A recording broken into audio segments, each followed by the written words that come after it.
welcome to Chief Joe's Art Stuff. My name is Julie and I am here to impart some knowledge to you today via a 2-minute art tip.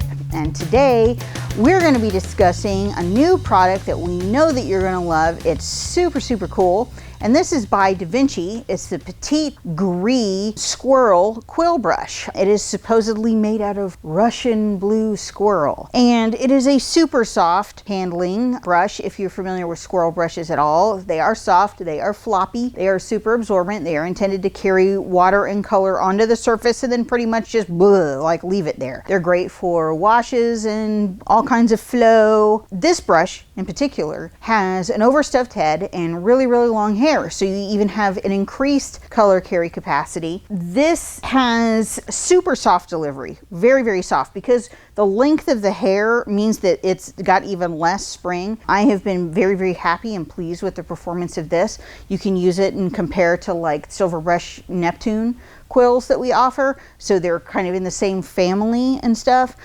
This is a great price. This is a wonderful addition to our lineup. And if you are a watercolor aficionado or even do like fluid acrylics or inks, this would be a great addition to all of your fun art stuff. And make sure that you check into the Petit Gris Squirrel Mop brushes from Vinci because they are fantastic and we know you will enjoy.